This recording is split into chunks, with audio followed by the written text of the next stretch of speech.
വയ്യായിരുന്നു. അമ്മയ്ക്ക് അറിയത്തില്ല.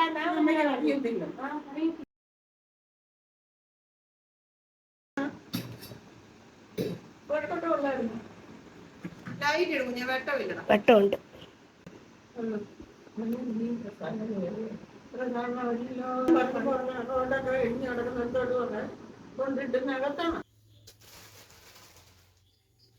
വന്നു പ്രിയങ്ങളെ. പിന്നെ അമ്മയുടെ അടുത്തേന്ന് ചക്ക വേവിച്ചു, മീൻകറി, മീൻ വറുത്തത് ഒക്കെ കിട്ടി. അതൊക്കെ കൊണ്ടാണ് ഇന്ന് ഇങ്ങോട്ട് വന്നത്. ഇന്നലെ നമ്മൾ ചക്ക എടുത്തോണ്ട് പോയിരുന്നു. ഇച്ചിരി വറുത്തിച്ചിരി വേവിച്ചു. ചക്ക വേവിച്ചു എന്ന് പറഞ്ഞാൽ ഒരു കൂട്ടാൻ പോലെ, വേറെ ഒന്നും ഇല്ലായിരുന്നല്ലോ ഇന്നലെ നമുക്ക്. അപ്പോൾ അമ്മ അത് എടുത്തില്ലായിരുന്നു. അമ്മ ഇന്ന് ചക്ക വേവിച്ചു, ചക്ക വറുത്തു. അപ്പം ഞാൻ വറുത്തത് എടുത്തോണ്ട് വന്നില്ല, നമുക്ക് ഇവിടെ ഇച്ചിരി ഇരിപ്പുണ്ടായിരുന്നു, അതുകൊണ്ട്. പിന്നെ മോനിക്കൂട്ടിന് അവിടോട്ടാണല്ലോ പോകുന്നത്. ആ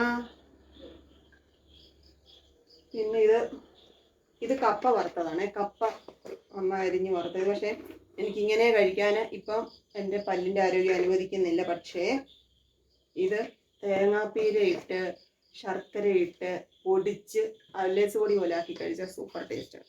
അതിന് ഞാൻ എടുത്തോണ്ട് വന്നത് കേട്ടോ. അവലേസ് പൊടി. അയ്യോ, അത് ഭയങ്കര പാടാ. അത് അമ്മമ്മ ഉണ്ടാക്കിയാലേ ഒക്കത്തുള്ളൂ. അമ്മ ഉണ്ടാക്കിയ കൊള്ളത്തില്ല. അതല്ല, അമ്മമ്മക്ക് കൈ ഇപ്പം ഒത്തിരി നേരം ഇളക്കണം. ഞാൻ ഇളക്കിക്കൊണ്ട് പോകും. പണിഞ്ഞ വീട്ടിലേ മറ്റേ കരുന്നെടുത്ത് ഞാൻ ഇളക്കിക്കൊണ്ട്. പിന്നെ സൂപ്പർ മാർക്കറ്റിൽ കയറി കാപ്പിപ്പൊടി തീർന്നായിരുന്നു, ബ്രൂ തീർന്നായിരുന്നു. അത് മേടിച്ചു. ചിക്കൻ മസാല വാങ്ങിച്ചു. 2 ലിറ്റിൽ ഹാർട്ട്സ് വാങ്ങിച്ചു. വെളുത്തുള്ളി അല്ലി അടർത്തിയത് മേടിച്ചു. പിന്നെ ഒരു ബഡ്സ് വാങ്ങിച്ചു. പിന്നെ ചിക്കൻ ഇച്ചിരി വാങ്ങിച്ചു. അമ്മയ്ക്ക് ഒരു കോഴി മേടിച്ചു, നമുക്ക് ഒരു കോഴി. കുഞ്ഞി കോഴികളായിട്ട് 2 മേടിച്ച്. അതല്ല, അമ്മ പണ്ട് കുഞ്ഞു കോഴിയുടെ അത് കാടക്കോഴി. പിന്നെ ഒരു ദിവസം വാങ്ങിക്കും. അത് മുറിക്കാതെ ഉണ്ടാക്കത്തില്ല. അപ്പം ഒത്തിരി ദിവസമായി ചിക്കൻ കഴിച്ചിട്ട് ഒരാഗ്രഹം, അതുകൊണ്ട് ചിക്കൻ മേടിച്ചോണ്ട് വന്നു. ഇപ്പൊ എടുക്കുന്നില്ല, നാളെ രാവിലെ നമ്മള് കുഞ്ഞനപ്പം ഉണ്ടാക്കുന്നുണ്ട്. എന്നോട് ഇന്ന് ലൈവ് വന്നപ്പോൾ ആരോ ചോദിച്ചു എന്താ ഇപ്പൊ കുഞ്ഞനപ്പം ഉണ്ടാക്കാത്തതെന്ന്.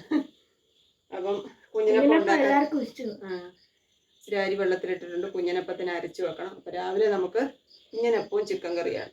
അപ്പം മറ്റേ കറിയാണ്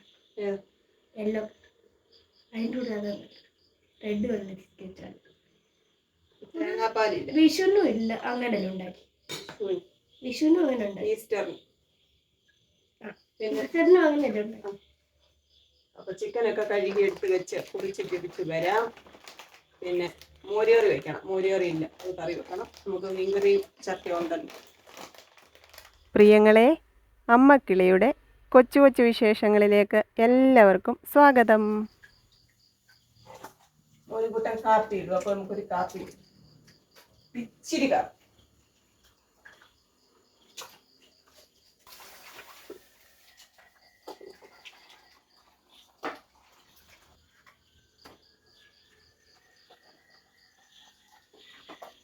ജീവന്റെ ഉറവിടം ക്രിസ്തുവത്രേ, നാവിനാൽ അവനെ നാം ഘോഷിക്കാം. അവനത്രേ എൻ പാപഹരൻ, തൻ ജീവനാൽ എന്നെയും വീണ്ടെടുത്തു. കുളിയും ജപവും കഴിഞ്ഞ് വന്നതാണ് പ്രിയങ്ങളെ. എൻ്റെ പുതിയ നൈറ്റി എങ്ങനെയുണ്ട്? ഇന്ന് ഞാൻ അമ്മയ്ക്കാണെങ്കിൽ ഒരു ഇന്നർ മേടിക്കണമായിരുന്നു. അപ്പം ഞാൻ രാജനി പോയിട്ട് തിരിച്ച് അതൊക്കെ വാങ്ങിച്ചിറങ്ങി വരുന്ന വഴിക്കാണ് നൈറ്റിയുടെ ഒരു സെക്ഷൻ.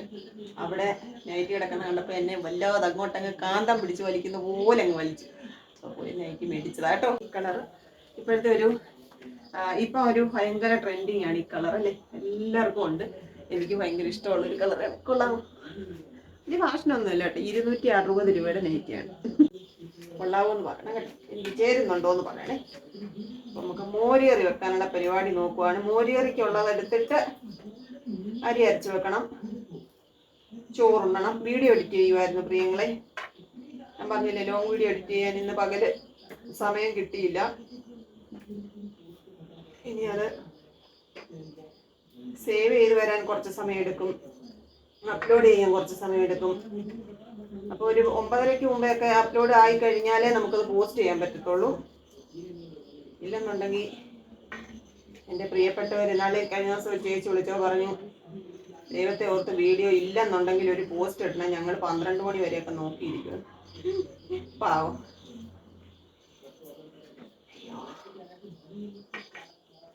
കഴിഞ്ഞ ദിവസം ഞാനൊരു വീഡിയോ ഇട്ടിട്ടുണ്ടായിരുന്നു, വീടിൻ്റെ കാര്യമൊക്കെ പറഞ്ഞ്.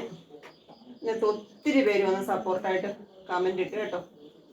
പിന്നെ ഒരാൾ കമൻ്റ് ഇട്ടു, നമ്മൾ മലയാളികൾക്ക് വീടെന്ന് പറയുന്നത് ഒരു ആവശ്യമില്ലാത്ത ഡിപ്പോസിറ്റാണ്, അതിന് വേണ്ടിയിട്ട് ആയുസ് മുഴുവൻ കഷ്ടപ്പെട്ട് പണിയെടുക്കും, എന്നിട്ടുള്ള സമ്പാദ്യം മൊത്തം വീടിനകത്ത് കൊണ്ട് നിക്ഷേപിക്കും, അതിൻ്റെ ഒന്നും ആവശ്യമില്ല, വാടക വീട്ടിൽ സുഖമായിട്ട് താമസിക്കാം, വീടിന് ചിലവാക്കുന്ന പൈസ നമ്മൾ ബാങ്കിലിട്ടിട്ട് എവിടെയെങ്കിലും നല്ലൊരു വീട് റെന്റിനെടുത്ത് താമസിക്കേണ്ട ആവശ്യമേ ഉള്ളൂ എന്ന് പറഞ്ഞൊരു കമന്റ് ഇട്ടിട്ടുണ്ടായിരുന്നേ. ഒരു സമയത്ത് ഞാൻ അങ്ങനെ വിചാരിച്ചിട്ടുണ്ട്, വീടൊന്നും വേണ്ട, എവിടെയെങ്കിലുമൊക്കെ വാടകയ്ക്ക് താമസിച്ചാൽ മതി എന്നൊക്കെ വിചാരിച്ചിട്ടുണ്ട്. പക്ഷെ ആ വിചാരങ്ങളൊക്കെ മാറിപ്പോയി. കാരണം നമുക്ക് വീട് തരുന്നവരുടെ മനസ്സ് മാറുന്നതനുസരിച്ച് നമ്മളിങ്ങനെ കൂടുമാറി നടക്കേണ്ടി വരും. അത് ചിലപ്പോൾ നമ്മുടെ കുഞ്ഞുങ്ങളുടെ വിദ്യാഭ്യാസവും പല കാര്യങ്ങളെയും ബാധിക്കും. വിചാരിച്ച റെയിൽവേയിലും പട്ടാളത്തിലും അങ്ങനെയുള്ള ജോലികളൊക്കെ ചെയ്യുന്നവർക്ക് ട്രാൻസ്ഫർ വരുമ്പോൾ അങ്ങനെ അല്ലേന്ന് ചോദിച്ചേക്കാം. ഞാൻ എൻ്റെ വ്യക്തിപരമായ അഭിപ്രായമാണ് പറഞ്ഞത് കേട്ടോ. എന്നെ സംബന്ധിച്ച് ഞങ്ങൾ വാടകയ്ക്കൊക്കെ താമസിച്ചത്, കുറേ വർഷങ്ങൾ വാടകയ്ക്ക് താമസിച്ചു, അവിടുന്ന് മാറി വേറൊരു വീട്ടിൽ പോയി, അങ്ങനെ മാറിയൊക്കെ താമസിച്ചപ്പോൾ നമുക്ക് നമ്മുടെ കൂട്ടുകാരെയും നമ്മുടെ അയൽവക്കവും ഒക്കെ നഷ്ടപ്പെട്ട് പുതിയതായിട്ട് ഓരോരുത്തരത്തും ചെല്ലുമ്പോൾ നമുക്കതൊരു ഇതാണ്. അപ്പം ഞാൻ അന്ന് ഒക്കെ വിചാരിക്കുമായിരുന്നു, നമ്മൾ സ്ഥിരമായിട്ടൊരിടത്ത് താമസിച്ച് അവിടുത്തെ ആൾക്കാരുമായിട്ട് ഇടപഴകി അവിടെ കുറെ കൂട്ടുകാരും അങ്ങനെയൊക്കെ ജീവിക്കുന്ന ഒരു സന്തോഷമല്ലേ എന്ന് എൻ്റെ മനസ്സിൽ തോന്നിയിട്ടുണ്ട്. എല്ലാവർക്കും അങ്ങനെ ആയിരിക്കണം എന്നില്ല, ചിലർക്കത് അത്ര ഇതായിട്ടൊന്നും തോന്നത്തില്ല. അവർക്ക് എപ്പോഴും ഇങ്ങനെ പുതിയ ആൾക്കാരുമായിട്ട് ഇടപഴകുന്നതൊക്കെ ഇഷ്ടമുള്ളവരും കാണും. അപ്പോൾ ഞാൻ അന്ന് അങ്ങനെ വിചാരിച്ചിട്ടുണ്ട്. പിന്നെ അതിനൊക്കെ ശേഷം നമ്മൾ വാടകയ്ക്ക്, ഞാനും എൻ്റെ കുടുംബം വാടകയ്ക്ക് താമസിക്കാൻ തുടങ്ങിയ സമയത്ത് എനിക്ക് ട്രീറ്റ്മെൻറ്റിൻ്റെ സമയമായപ്പോഴാണ് എനിക്ക് വല്ലാത്ത ബുദ്ധിമുട്ട് തോന്നിയത്. ആ സമയത്ത് നമ്മൾ വാടക വീട്ടിൽ നിന്ന് മാറിക്കൊടുക്കാൻ എന്നൊക്കെയുള്ള കാര്യങ്ങൾ വന്നപ്പോഴാണ് സ്വന്തം വീടില്ലാത്തതിൻ്റെ പ്രയാസം ഞാൻ അറിഞ്ഞത് കേട്ടോ. ഒരുപാടെടുത്ത് വീട് നോക്കി, അപ്പോൾ എന്നും രാവിലെയും വൈകിട്ടും വന്ന് എൻ്റെ മുഖത്ത് നോക്കി മാറിക്കൊടുക്കണം എന്ന് പറയുന്ന ഒരു അവസ്ഥ, അത് എനിക്കാണെങ്കിൽ ശാരീരികമായിട്ടൊക്കെ ഒരുപാട് ബുദ്ധിമുട്ടുകളിൽ ഇരിക്കുന്ന സമയമാണ്. അതിന് അവരെ കുറ്റം പറയുന്നില്ല, അതിന് തക്കതായ കാരണങ്ങളുണ്ട്, അതും നമ്മൾ മാനിക്കണം. എന്നാൽ തന്നെയും ഒരു സ്വന്തം വീടാണെന്നുണ്ടെങ്കിൽ നമ്മളോട് ആരും പറയത്തില്ല ഇറങ്ങി പോകണം, മാറി തരണം എന്നൊന്നും നമ്മളോട് പറയത്തില്ലല്ലോ. അതുകൊണ്ട് ഞാൻ അന്നൊക്കെ ഞാൻ വിചാരിച്ചു സ്വന്തം വീട് വേണമെന്നുള്ളത്. അങ്ങനെയാണ് നമ്മൾ ഉള്ളതെല്ലാം നുള്ളിപ്പെറുക്കിയൊക്കെ ഒരു വീട് ഉണ്ടാക്കിയത്. പക്ഷെ അവിടെയും എനിക്ക് പാകപ്പഴ പറ്റിപ്പോയി. പിന്നെ ഒരുപാട് കിട്ടുന്ന സമ്പാദ്യം മുഴുവൻ വീടിന് വേണ്ടി ചെലവാക്കിയിട്ട് കയ്യിലൊന്നുമില്ലാതെ ലോണും എടുത്ത് പാപ്പരായി അങ്ങനെ ജീവിക്കുന്നതിനോട് എനിക്കും താല്പര്യമില്ല, അതിനെ ഞാനും അംഗീകരിക്കുന്നു കേട്ടോ. ഒരംശം നമുക്ക് ജീവിക്കാനുള്ളത് മാറ്റി വെച്ച് നമുക്കത്, അല്ലെങ്കിൽ നമ്മളൊരു വീട് വെക്കുന്ന കടം നമുക്ക് ഇത്ര വർഷം കൊണ്ട് വീട്ടിൽ തീർക്കാം, അല്ലെങ്കിൽ നമുക്കൊരു വയ്യാഴ്ച വന്നാൽ കൂടെ നിൽക്കുന്നവർക്കത് സാധിച്ചെടുക്കാൻ പറ്റും എന്നുള്ള രീതിയിലൊക്കെ ഒരു ബാധ്യതയൊക്കെ ഉണ്ടാക്കി ഒരു വീട് വെക്കുന്നതിനോടാണ് എനിക്കും താല്പര്യം. അല്ലാതെ എടുത്താൽ പൊങ്ങാത്തൊരു ഭാരം ഉണ്ടാക്കി വലിയൊരു വീട് വെച്ചിട്ടിട്ട് അതിനകത്ത് സമാധാനമില്ലാതെ കഴിയുന്നത് നമുക്കത് അംഗീകരിക്കാൻ പറ്റില്ല കേട്ടോ, സത്യമാണ്.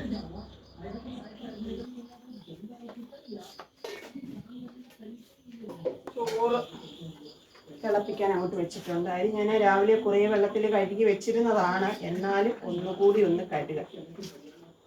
ഇത് റേഷൻ കടയിലെ പച്ചരി കേട്ടോ. ഇച്ചിരി തേങ്ങയൊക്കെ കുത്തി ഇളക്കി അതിനകത്ത് ഇട്ടിട്ടുണ്ട്, അതൊന്ന് ചതച്ചെടുക്കട്ടെ, എന്നിട്ട് അരി ചേർക്കാമേ.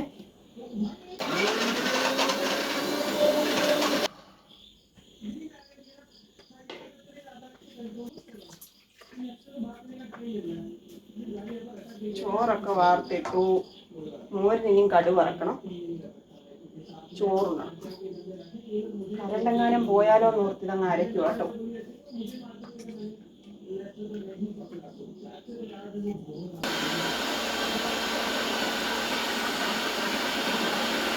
മാവ് റെഡി ആയിരിക്കുകയാണ് പ്രിയങ്ങളെ, അത് ഒഴിച്ചു വെക്കാം.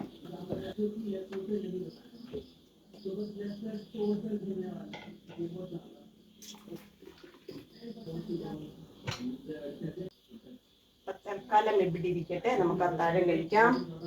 അത്താഴം കഴിച്ചിട്ട് വന്ന് ഇതൊക്കെ മാറ്റാം കേട്ടോ.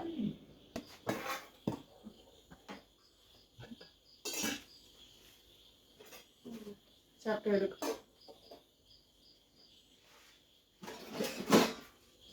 മോരുകറി ഇളക്കട്ടെ. മോനുകുട്ടന് ചോറ് വേണ്ട.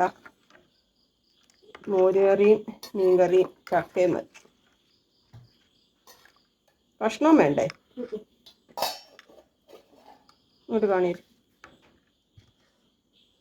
ഒഴിക്കാനും.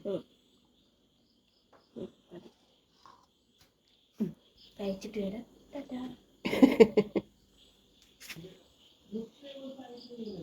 ചക്കയും ചോറും ഇച്ചിരി എടുത്തിട്ടുണ്ട്. എനിക്ക് ഈ ഇലക്കൊഴുവ വറക്കുന്നതാണ് ഇഷ്ടം. കറി വെക്കുന്നതിനെക്കാട്ടിലും ഇഷ്ടം വറക്കുന്നതാണ് കേട്ടോ. പിന്നെ ചക്ക തിന്നണ്ടിയോണ്ട് കുഴപ്പമില്ല. കഴിഞ്ഞ ദിവസം ഒരു ചേച്ചി വിളിച്ചപ്പോൾ എന്നോട് പറഞ്ഞ് ചക്കയും മാങ്ങയും പേരക്കയൊക്കെ കാണിച്ച് ഞങ്ങളെയൊക്കെ കൊതിപ്പിക്കുകയാണ്. ഇവിടെയൊക്കെ ആണെന്നുണ്ടെങ്കിൽ ചക്കയൊക്കെ ഭയങ്കര വില കൊടുത്താൽ മേടിക്കുന്നത്. നമ്മളിവിടെ വെറുതെ പഴുത്തും വെട്ടിയും കളയുക. മോരുകറി ഒഴിച്ചു. വറുത്തത് കുഞ്ഞയിലക്കൊഴുവായിരുന്നു കേട്ടോ. വറുത്തത് എടുത്തിട്ടുണ്ട്. മോനുകുട്ടന് വേണ്ടി വറുത്തതാണ്. അപ്പോൾ ഇതാണ് ഇന്നത്തെ നമ്മുടെ അത്താഴം. മോനുകുട്ടനും കൂടെ വറുത്തമീൻ കൊടുക്കട്ടത് എടുക്കാതെ പോയി. അപ്പോൾ നാളത്തെ വിശേഷങ്ങളുമായിട്ടൊക്കെ കാണാം. എൻ്റെ പ്രിയങ്ങളെല്ലാം വീഡിയോ കാണണം, ലൈക്ക് ചെയ്യണം, കമൻറ്റ് ചെയ്യണം, ഷെയർ ചെയ്യണം, സപ്പോർട്ട് ചെയ്യണം. നാളെ കാണാം കേട്ടോ. Tata. Okay, bye bye, see you. കൊച്ചു കൊച്ചു വീട്ടുവിശേഷങ്ങളുമായി വീണ്ടും കാണാമേ.